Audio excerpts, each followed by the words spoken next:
ఎకిరాలకులాం బోధి విధుమానందరూపిణం అనంతార్యతను జాతం కృష్ణం వందే జగద్గురుం శ్రీకృష్ణమాచార్యమనంతపుత్రం సత్సాధుమిత్రం కరుణార్ద్రనేత్రం గురుం గురోణాం పితరం పితॄణాం అనన్యశేషశరణం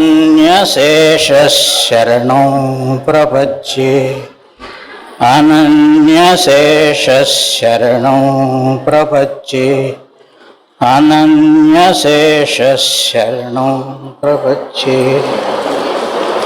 నిజంగా మనమంతా చాలా అదృష్టవంతులం. ఎందుకంటే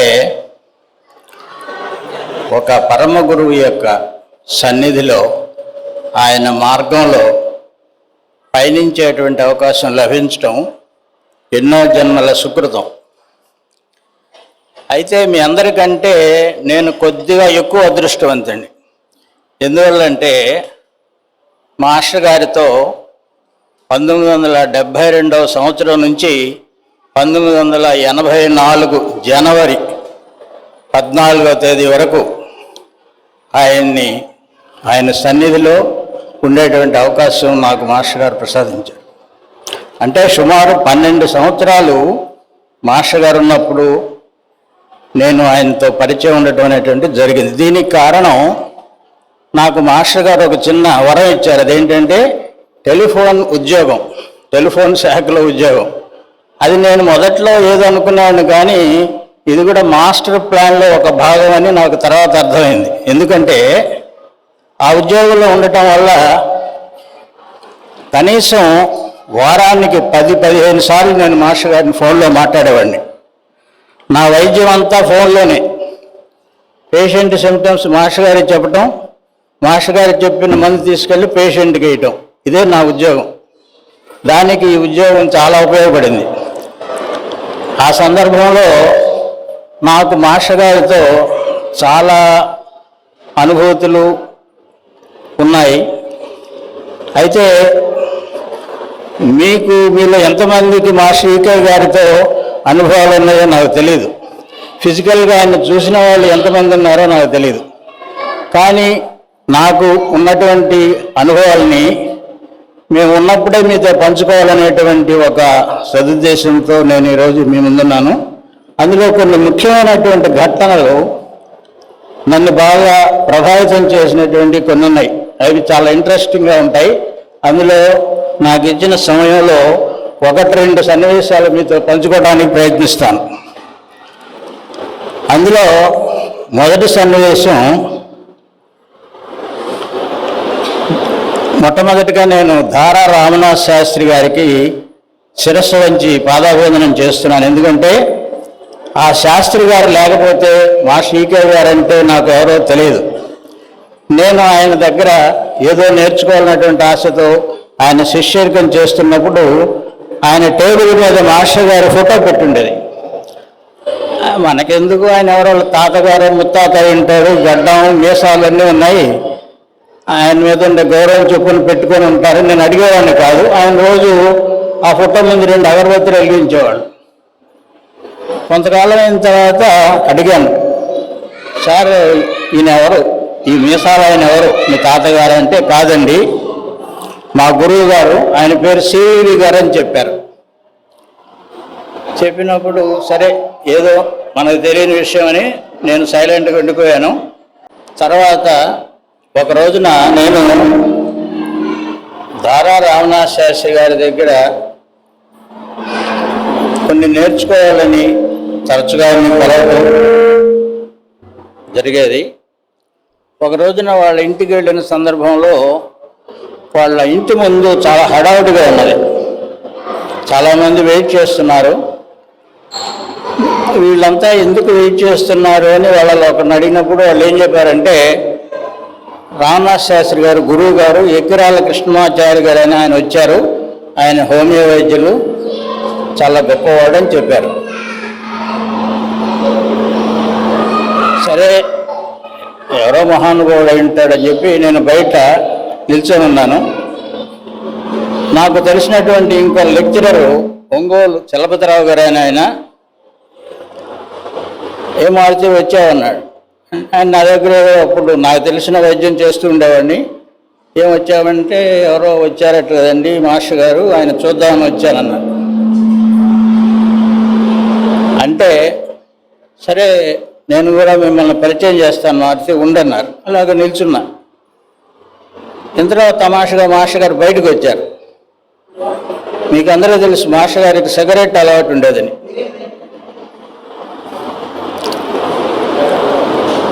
మాస్టర్ గారు బయటకు వచ్చినప్పుడు ఈ ఒంగోలు చలపతిరావు ఆయన మాస్టర్ గారు ఇతను కూడా హోమియో వైద్యం చేస్తుంటాడు, ఇతని పేరు మారుతి అన్నాడు. మాస్టర్ గారు నాకు మారుతి నువ్వు పరిచయం చేసేదేంటి, నాకు మారుతి తెలుసు అన్నారు. అంటే మనకు ఎలా ఉంటుంది, మొదటిసారి ఎవరైనా పరిచయం చేసినప్పుడు నాకు ఆయన తెలుసు అంటే మనకేం అర్థం కాలే. సరే పెద్దవాళ్ళ మాటలన్నీ ఒక విధంగా ఉంటాయిలే, ఎందుకు వచ్చిన గోళ నేను సైలెంట్ అయిపోయా. తర్వాత కొంతకాలం గడిచింది. రానా శాస్త్రి గారు ముక్త సస్య అనేటువంటి ఆయన రాసినటువంటి గ్రంథాన్ని ఆవిష్కరించడానికి ఈకే గారిని కోరినప్పుడు ఆయన ఒప్పుకున్నారు. సరే మాస్టర్ గారు ఇటు తిరిగి ఒంగోలు వస్తున్నారు కాబట్టి ఆ సందర్భాన్ని ఉపయోగించుకొని మనం ఒక గురు పూజల వాతావరణంలో ఏదైనా సభ పెట్టుకుంటే ఎలా ఉంటుంది అని మేమంతా కలిసి ఉదయాన్నే మాస్టర్ గారి ప్రేయర్ తర్వాత ప్రవచనం తర్వాత హోమం పూజ, తర్వాత వైద్య సేవ, సాయంత్రం ముక్త సస్య గ్రంథావిష్కరణ. ఈ కార్యక్రమం అంతా ప్లాన్ చేసుకొని మాస్టర్ గారు చెప్తే ఓకే ఎదురు వస్తున్నాను కదా మీరు పెట్టుకోండి అన్నారు. అప్పుడు మా వయసు ఎంత అండి, 25 సంవత్సరాలు. ఏం తెలియదు, మాస్టర్ గారి యొక్క ఔన్నత్యం తెలీదు. ఇప్పుడైతే ఆయనతో మాట్లాడటానికే భయపడతామేమో. ఆయన గ్రంథాలు ఇదంతా మాట్లాడేది వింటుంటే అలాంటి మహానుభావుడితో మనం ఎంత సన్నిహితంగా ఉన్నామా అని ఇప్పుడు భయం వేస్తుంది. ఆయన పక్కన రిక్షాలో కూర్చొని వెళ్ళిన రోజులు ఉన్నాయి, ఆయనతో కలిసి సోడాలు ఆగిన రోజులు ఉన్నాయి, ఆయనతో కలిసి రైల్లో వెళ్ళిన రోజులు ఉన్నాయి. మరి ఇప్పుడు అవన్నీ తలుచుకుంటే చాలా భయం వేస్తుంది, చాలా ఆశ్చర్యం వేస్తుంది. సరే, ఆ గ్రంథావిష్కరణకి ముందు రోజు అప్పట్లో ఒంగోలులో ఇలాంటి కార్యక్రమాలు జరగాలంటే మాకు ఒక టీం ఉండేది. మేమంతా కలిసి డిస్కస్ చేసుకొని ప్రోగ్రాం పెట్టుకున్నాం. ముందు రోజు నేను మాస్టర్ గారి దగ్గరికి, శాస్త్రి గారి ఇంటికి వెళ్ళి రేపు మన ప్రోగ్రాం ఏంటి, నేను ఎన్నింటికి రావాలి అవన్నీ ఒకసారి చెప్పాలి కదా మన ప్రోగ్రాము. శాస్త్రి గారి ఇంటికి వెళ్ళాను. వెళ్తే మాస్టర్ గారు అప్పుడే భోజనం చేశాను. ముందు రోజు వచ్చేసారు వైజాగ్ నుంచి. వచ్చి భోజనం చేసుకొని ఈ నర్సరావుపేట కుర్జీలను ఉండే ఆ రోజుల్లో మీకు అందరూ తెలిసి ఉంటుంది. పొడవాటి చేతులు, గుంటగా ఉంటుంది, కాళ్ళు దాని మీద పెట్టుకొని పండుకుంటారు. అలాంటి దాంట్లో ఆగా పండుకొని సిగరెట్ తాగుతున్నారు. శాస్త్రి గారు పక్కనే కూర్చోన్నారు. వాళ్ళిద్దరూ ఇష్టాపాటి మాట్లాడుకుంటున్నారు. వాళ్ళు మాట్లాడుకున్న సందర్భంలో ఆ రోజుల్లో విశ్వనాథ్ గారి శంకరాభరణం బాగా క్లిక్ అయ్యి జనంలో విశేషమైనటువంటి ఆదరణ పొందిన రోజులు అవి. అప్పుడు మాస్టర్ గారి ముక్త సస్య గ్రంథావిష్కరణకు ఒంగోలు వచ్చారనమాట. సరే, శాస్త్రి గారు ఆ శంకరాభరణం గురించి, భానుమతి గారి మల్లీశ్వరుని గురించి ఇలా సరదాగా వాళ్ళిద్దరూ మాట్లాడుకుంటున్నారు. నేను నిల్చొని వింటూ ఉన్నాను. నా అది అయిపోయిన తర్వాత మన నెక్స్ట్ ప్రోగ్రాం చెబుదామని. సరే, శాస్త్రి గారు లోపలికి వెళ్ళారు ఏదో పని మీద. సరే, మాస్టర్ గారు రేపు ఉదయం ఎన్ని గంటలకు రమ్మంటారు నన్ను అడిగా. అడిగితే ఇక్కడి నుంచి మన ప్రోగ్రాం జరిగే ప్లేస్ ఎంత దూరం అన్నారు. అంటే ఎంతండి, ఒక 7-8 నిమిషాల్లో వెళ్ళిపోవచ్చు అన్నారు. సరే, మరి ఎట్లా వెళ్ళేది అన్నారు. రిక్షాలు దొరుకుతాయి టైంలో అన్నారు. సార్ మీకు అభ్యంతరం లేకపోతే నాకు ఒక చిన్న మూషిక వాహనం ఉంది, మోపెడ్, టీవీఎస్ మోపెడ్ 50 దాని పేరు అప్పట్లో, 81 సంగతి నేను చెప్పేది. ఏదైతేనే మనం పోవటానికి 5:30 కల్లా నేను రెడీగా ఉంటాను, వచ్చేసేయన్నారు. సరే అలాగే నిల్చొని ఉన్నా. అది అడిగిన తర్వాత శాస్త్రి గారు ఇంకా రాలే. శాస్త్రి గారికి కూడా అలవాటు ఉండేది, గురువు గారి ముందు బాగుండదు కదా అని చెప్పి లోపల ఆయన ఆ పనిలో ఉన్నాడు. నేను మాస్టర్ గారితో మాట్లాడుతున్నాను. సరే విషయం చెప్పిన తర్వాత నేను అక్కడే నిల్చో ఉంటే మాస్టర్ గారు గమనించి, ఏంటో మారుతి ఏంటి ఇంకా ఉన్నావు, ఇంకేమన్నా చెప్పాలన్నారు.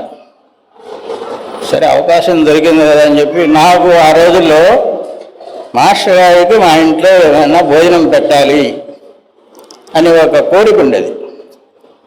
సరే భోజనం అంటే ఎట్లా ఏమంటాడో ఏమో, ఆయన శుద్ధ బ్రాహ్మడు, మనమేమో అది కాదు, ఎన్ని కష్టమైన పనులు అని చెప్పి మాస్టర్ గారు, మీరు రాత్రిపూట ఏం తింటారు సార్ అన్న. రాత్రిపూట 2-3 వరకు చాలా హెవీ డిక్టేషన్స్ ఉంటాయి, అందువల్ల నేను తేలిగ్గా పాలు, పండ్లు, చపాతీ ఇలాంటివి తీసుకుంటాను, 99% భోజనం చేయని మారుతి అన్నారు. ఆయన మామూలు కాజీలో చెప్పాడు. మాస్టర్ గారు మీకేమో అభ్యంతరం లేకపోతే రేపు రాత్రి మా ఇంట్లో ఉన్న టిఫిన్ అరేంజ్ చేయమంటారు అన్న. అంటే ఆయన నవ్వి, మారుతి ఈ భోజనాలు, టిఫిన్లు ఇవి కాదు నాకు కావాల్సింది, నా వర్క్ ఎక్కడ జరుగుతుంటుందో అక్కడ నేను ఉంటా. నేను లేనని నీకు అనుమానంగా ఉంటే చెప్పు, ఇప్పుడే పోదాం అన్నారు. ఇంకేం మాట్లాడతాం, ఇంకేం మాట్లాడలే. అప్పటి నుంచి మాస్టర్ గారు ఉన్నంతకాలం ఎప్పుడు మా ఇంటికి రాండి, భోజనం చేయండి అనే మాట నేను 2 అడగలే. అడిగితే మీ ఇంట్లో లేనంటుండే, ఇంకేం అడుగుతాం, అడిగితే ఒక బాధ, అడగకపోతే ఒక బాధ. సరే అప్పటి నుంచి అలా గడిచిపోయింది. అది ఒక విశేషమైనటువంటి సన్నివేశం. రెండవది ఏంటంటే, మాస్టర్ గారు గురు పూజలో, సింహాచలం గురు పూజల్లో మా అబ్బాయికి 3వ సంవత్సరం దాటింది, నామకరణం ఆయన చేత చేయించాలి, మాస్టర్ గారి చేత చేయించాలి అనేటువంటి ఒక ఉద్దేశంతో ఒంగోలులో బయలుదేరాం. ఒంగోలులో బయలుదేరి విజయవాడలో దిగి అక్కడ స్నేహితుడి ఇంట్లో రాత్రికి ఉండి, మరుసటి రోజు ఈస్ట్ కోస్ట్ ఎక్స్ప్రెస్ అని ఆ రోజుల్లో ఒక ట్రైన్ ఉండేది, వైజాగ్ వెళ్ళేది, ఆ ట్రైన్లో వెళ్దాం, కొంత బ్రేక్ ఆఫ్ జర్నీ చేసినట్టు ఉంటుందని బయలుదేరాం. విజయవాడ వరకు ఏం ఇబ్బంది లేదు. 3 నెలల పిల్లవాడు, నేను, నా భార్య, ఒక కిరసనాయిల్ స్టవ్, పాల పెట్టె ఇవన్నీ తీసుకొని బయలుదేరాం. అప్పటివరకు బాగానే ఉంది. కరెక్ట్గా విజయవాడ స్టేషన్ వచ్చింది. విజయవాడ స్టేషన్లో మేము దిగాలి. 150 మంది ఈ ఒంగోలు, విజయవాడ నుంచి హైదరాబాద్లో బేల్దారి పని చేసుకునే కూలీలు ఉంటారు. వీళ్ళు ఇనప్పెట్టెలు తీసుకొని వాళ్ళ సామానంతా దాంట్లో పెట్టుకొని 150 మంది ట్రైన్ ఆగడంతో మేము దిగే లోపల ఎక్కేశారు. ఒక బోగీలో 150 మంది rough and tough people with hard iron boxes ఎక్కేశారు. మాకు అసలు ఏం అర్థం కాలే. ఓ పక్క పిల్లవాడు, 3 నెలల పిల్లవాడు, నా భార్య, నేను. అసలు చెయ్యి ఇలా అంటానికి లేదు, ఇలా అంటానికి లేదు. బ్లాక్ హోల్ ఆఫ్ కలకట్టా అని బ్రిటిష్ వాళ్ళ టైంలో ఒకటి జరిగింది, అది గుర్తొచ్చింది. సరే కొద్దిగా ట్రై చేశాను దిగటానికి. ఆ కిరసనాయిల్ స్టవ్ దొరికిపోయింది. మేము తెచ్చుకున్న పేస్ట్ కాస్త ఎవడో కాలు వేసాడు, అదంతా బయటికి వెళ్ళిపోయింది. మా వాడు ఊపిరాడక గోల పెడుతున్నాడు. ఇంకా ఎట్లా అని చెప్పి నేను ఇలా భుజాల మీద వాడిని వాళ్ళ పెట్టెలు తగలకుండా ఎత్తి పట్టుకొని, అప్పుడు మనసులో ఏమనుకున్నానంటే, మాస్టర్ గారి గురు పూజలు కానీ బయలుదేరితే మాస్టర్ గారు ఈ పెట్టెలో మనల్ని ఈ విధంగా చేశారు అంటే ఇంక అయిపోయింది అనుకున్నాం మేము. ఇంక బయటికి వెళ్ళే ప్రసక్తి లేదు, వాళ్ళ పెట్టెల మధ్య మనం అయిపోతాం అనే నిర్ణయానికి వచ్చి, మాస్టర్ గారు గురు పూజలకు బయలుదేరిన మమ్మల్ని మాస్టర్ గారు ఇలా చేశారేంటి అని మనసులో అనుకున్నా. పైకంటానికి అక్కడ ఏముంది, ఖాళీ లేదు, చుట్టూ మనుషులు, పెట్టెలు. అనుకున్న ఒక్క నిమిషంలో మీకు ఆశ్చర్యం, చెప్తే నమ్మరు. అంటే మాస్టర్ గారు అంటే ఏమిటనేది ఎవరో చెప్తే మనం వింటే కానీ ప్రాక్టికల్గా మాస్టర్ గారితో నాకు కొన్ని అనుభవాలు ఉన్నాయి కాబట్టి నేను చెప్తున్నా. ఒక అతను ఎవరో ముక్కు ముఖం తెలియని వ్యక్తి కిటికీలో నుంచి బయట ప్లాట్ఫామ్లో చూసి మాస్టర్ గారు మీరు ఎక్కాలా దిగాలా అన్నాడు. నన్ను దిగాలండి మమ్మల్ని దిగనివ్వట్లేదు అని అట్లా ఆ మాట వినటానికి చెప్పడానికి కూడా అక్కడ ఖాళీ లేదు. బలవంతంగా చెప్పాను మేము దిగాలి సార్ అని. అతను ఒక్కసారి లోపలికి దూసుకొని లోపలికి వచ్చేసి వాళ్ళందరినీ ఇలా నెట్టేసేసి తొలగండి జరగండి, వాళ్ళు దిగాలి, వాళ్ళు దిగిన తర్వాత మీరు ముందు వాళ్ళని దిగనివ్వండి అని చెప్పి మమ్మల్ని పిల్లవాడిని నన్ను నా భార్యని ప్లాట్ఫామ్ మీదకి లాగేసి మా చేతిలో ఉన్న సామాన్లు ప్లాట్ఫామ్ మీద పడేసి వెళ్ళిపోయాడు. మేము ఇంకా ఆ షాక్లో నుంచి తేరుకొని అతను ఎవరో థ్యాంక్స్ చెబుదాం, అప్పటి వరకు అతను ఎవరోలోనే ఉన్నాం అని చూస్తే ఆయన ఎక్కడా కనిపించడం.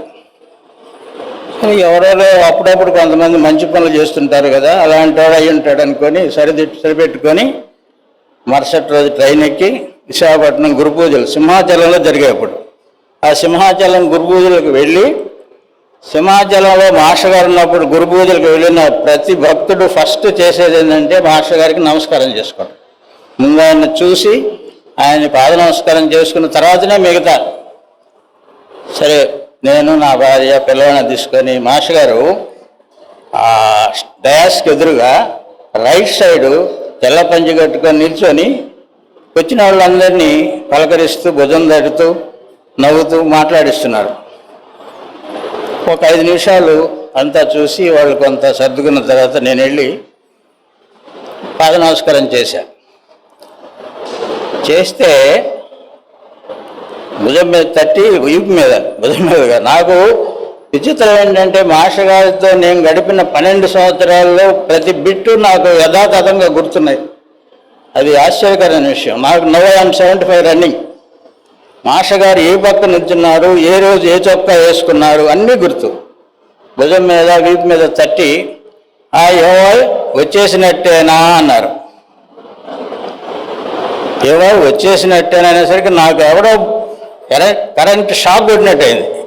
ఎందుకంటే అంత చిన్నపిల్లవాడితో ఆ రైలు పెట్టెలో ఆ క్రిక్కిరిసిన జనంలో ఆ ప్రాణం పోతుందంత భయంతో వణిగిపోయిన మాకు మాస్టర్ గారు ఎవరో వచ్చి రక్షించారనే భావనలో ఉన్న మాకు మాస్టర్ గారు ఏమై వచ్చేసినట్టేనా మారుతి అన్నారు.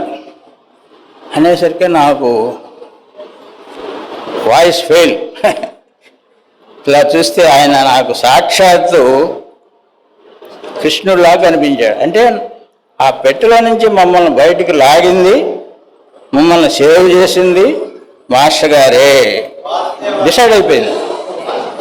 ఎందుకంటే అతను మళ్ళీ కనిపించలే. మాస్టర్ గారేమో వచ్చేసినట్టేనా అని ఎందుకు అన్నారు, ఆయనకంతా తెలుసు. మరి మాస్టర్ గారు విశాఖపట్నంలో సింహాచలంలో గురు పూజల్లో ఉన్న ఆయనకి విజయవాడలో ప్లాట్ఫారం మీద మారుతి సంగతి ఎలా తెలుసు? ఇది అందరికి వచ్చే ప్రశ్నేగా. అంటే ఆయన మనం అనుకున్నంత సామాన్యుడు కాదు.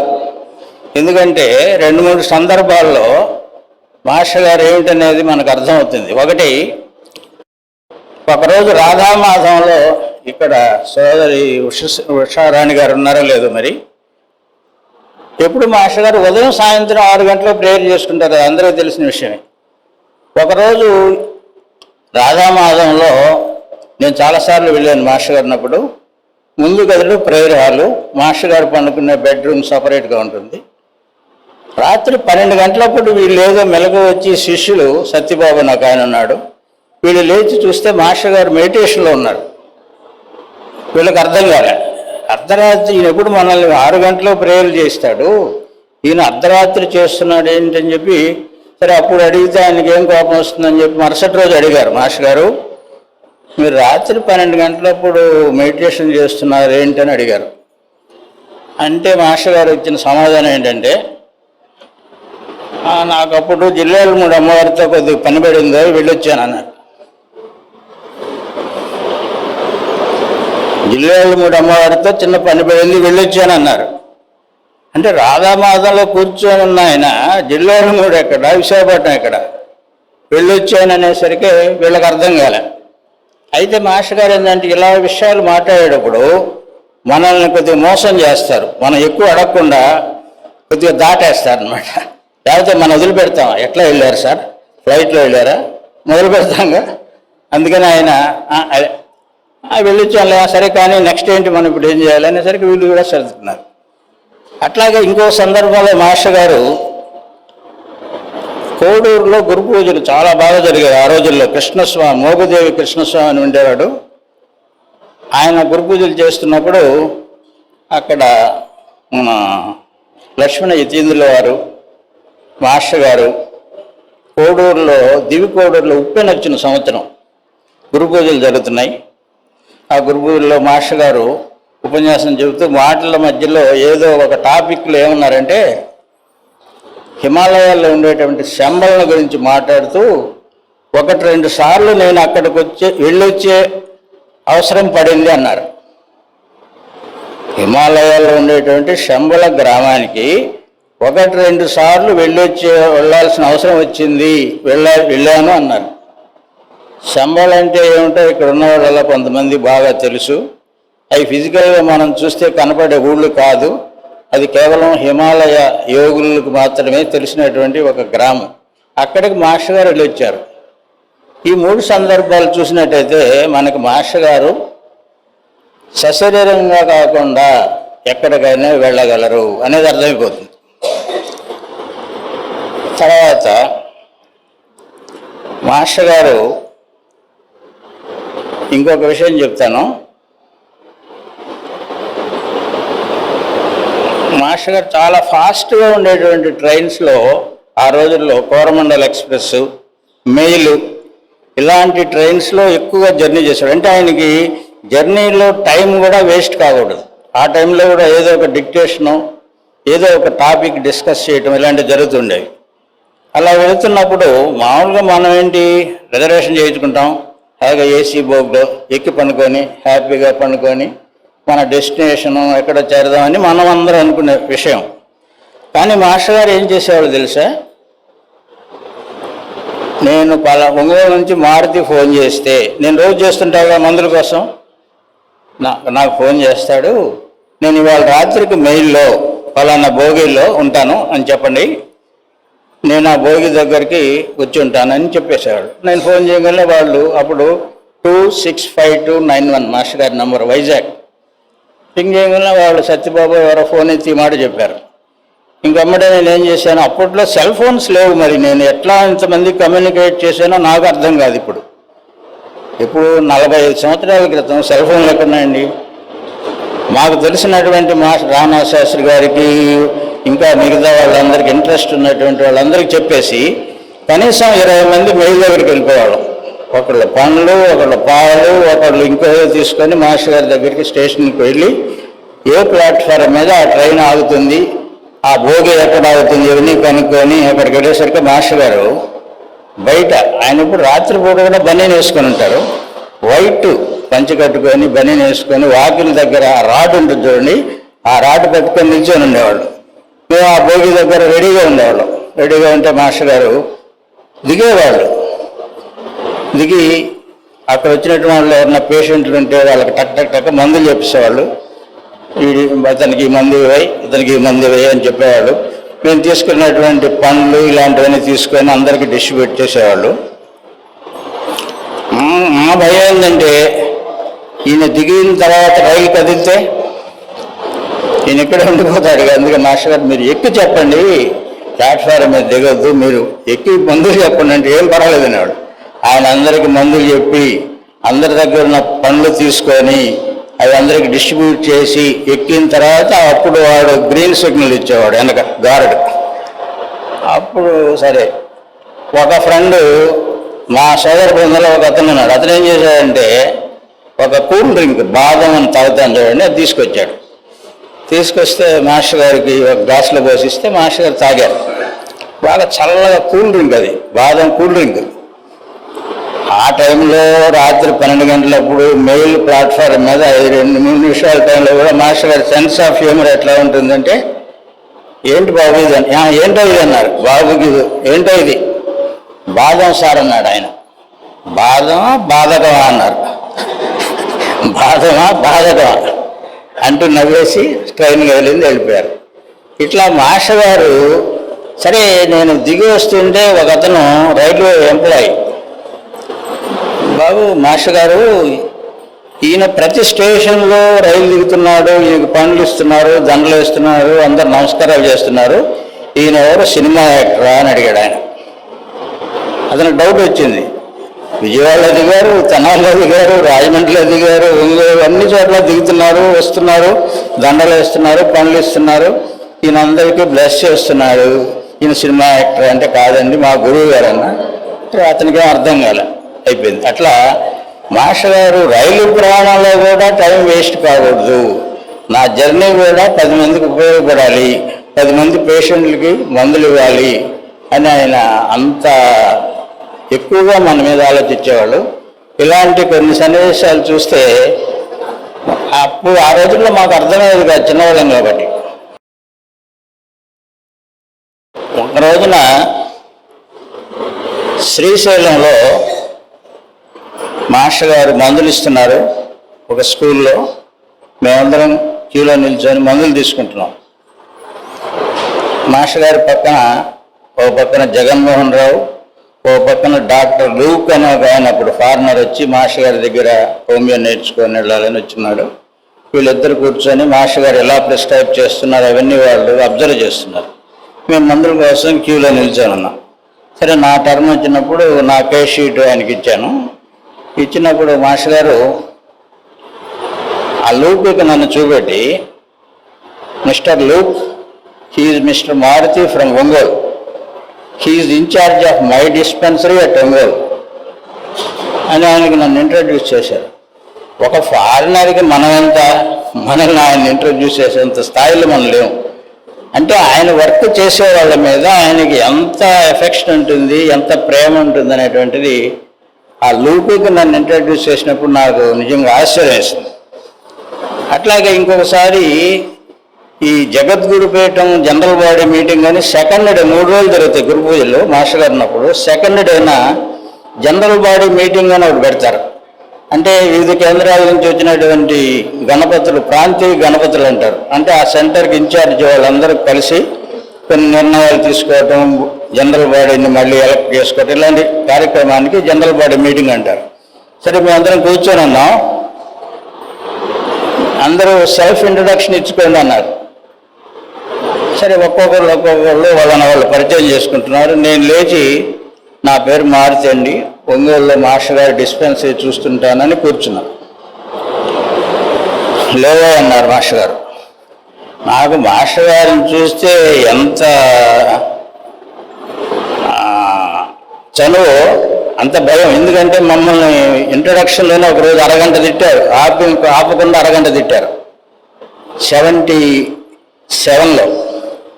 అందుకని నాకు ఆయన చూస్తే, ఆయన కోపం వచ్చినప్పుడు ఒక రకంగా ఉంటారు, పెట్టేప్పుడు అంత సరదాగా ఉంటారు. సరే లేనేసరికి నాకు భయం వేసి, ఏంటి నేను ఏమైనా పొరపాటు చేశానా, డిస్పెన్సరీ ఇన్ఛార్జ్ అని చెప్పాను, ఏమైనా తప్పని లేచి నిల్చున్నా. ఆయన వాళ్ళతో ఆ జనరల్ బాడీ మీటింగ్లో, హీఈస్ మిస్టర్ మారుతి, ఇతని పేరు మారుతి, ఒంగోలులో నా డిస్పెన్సరీ చూస్తుంటాడు. ఒంగోలులో ఎవరికైనా ఆరోగ్యం బాగాలేకపోతే 5 నిమిషాల్లో నాకు ఫోన్ వస్తుంది, నెక్స్ట్ 5 మినిట్స్లో నేను చెప్పిన మందు వాళ్ళ నోట్లో పడుతుంది. Such type of communication I'm having with Ongole. ఇంకా కూర్చున్నారు. అమ్మ బ్రతుకు దేవుడు తిట్టకుండా కూర్చోమన్నారని చెప్పి కూర్చున్నా. అట్లా మాస్టర్ గారు ఒక చిన్న కార్యకర్త కూడా తన వర్క్ చేస్తున్న వాళ్ళకి అంత ఇంపార్టెన్స్ ఇచ్చేవాళ్ళు, వాళ్ళని అంత ప్రేమించేవాళ్ళు. ఇలాంటి సన్నివేశాలు చూస్తుంటే అలాంటి పరమ గురువుతో మనం 12 సంవత్సరాలు ఉన్నామంటే మనం ఎంత అదృష్టవంతులం. అందువల్ల నేను మీ అందరినీ, అంటే మీరంతా నెక్స్ట్ జనరేషన్, మాది ఓల్డ్ జనరేషన్, మా తర్వాత జనరేషను. మీ అందరికీ నా రిక్వెస్ట్ ఏంటంటే, ఈ మార్గం, మీరు ఎన్నుకున్నటువంటి మార్గం, మీరెంతో పుణ్యం చేసుకుంటే కానీ ఈ మార్గంలోకి రారు. వచ్చిన తర్వాత దాన్ని సద్వినియోగం చేసుకోండి. మాస్టర్ గారి యొక్క మార్గంలో ఉంటూ, మాస్టర్ గారి యొక్క డిస్పెన్సరీ మీకు ఎక్కడ అందుబాటులో ఉంటే, మీకు వీలున్నప్పుడు కనీసం ఒక అరగంట, గంట అక్కడ సర్వీస్ చేయడానికి ట్రై చేయండి. మాస్టర్ గారు రాసినటువంటి గ్రంథాల్లో మీ ఇష్టం వచ్చినటువంటి గ్రంథం ఏదో ఒక దాన్ని రోజు ఒక్క పేజీ అన్నా చదవండి. మీకు దగ్గరలో ఎక్కడైనా గురు పూజలు జరుగుతుంటే ఆ గురు పూజల్లో మీరు మగబిళ్ళు అలాగా కాకుండా ఆడబిళ్ళు అలాగా వెళ్ళి అక్కడ ఏదన్నా ఒక సర్వీస్ చేయడానికి ప్రయత్నం చేయండి. ఇవి చేస్తూ ఉంటే మాస్టర్ గారు మనకి ఇంకా దగ్గర అవుతారు. అంటే మీరు మిమ్మల్ని చూస్తున్నప్పుడు నాకు మాస్టర్ గారు శరీర త్యాగం చేసినప్పుడు నేను అనంతకృష్ణ గారికి చెప్పాను, అనంతకృష్ణ గారు మీరేం వరి కావద్దు, మేమంతా మీ వెంట ఉంటామని. అప్పుడు మాకు మాస్టర్ గారు వెళ్ళినప్పుడు ఒక శూన్య అయిపోయినటువంటి వ్యాక్యూమ్ సడన్గా ఆయన శరీరాన్ని వదిలేసరికి మాకేం అర్థమయ్యేది కాదు. తర్వాత ఏమైపోతుంది ఆర్గనైజేషన్ అని. ఇప్పుడు మాకు మళ్ళీ ఈ గురు పూజలు, అనంతకృష్ణ గారు చేస్తున్నటువంటి కార్యక్రమాలు మీ అందరిని చూస్తుంటే మాస్టర్ గారు ఇంకా కొన్ని సంవత్సరాలు, కొన్ని శతాబ్దాల పాటు మాస్టర్ గారి యొక్క మార్గం ఇలాగే ఉండేలాగా ఆయన ప్లాన్ చేశారు. ఎలాంటివి ప్లాన్ చేయడంలో ఈ విషయంలో కూడా మాస్టర్ గారు మాస్టరే అనేటువంటి ఒక ధైర్యం నాకు కలిగింది. ఈ చిన్న చిన్న విషయాలు అంటే ఇలాంటి అనుభవాలు మీలో ఎక్కువ మందికి ఉండవు కాబట్టి ఉన్నటువంటి మా ఇలాంటి అనుభవాలను మీతో పంచుకోవాలనేటువంటి ఉద్దేశంతో ఈరోజు మీ ముందున్నాను.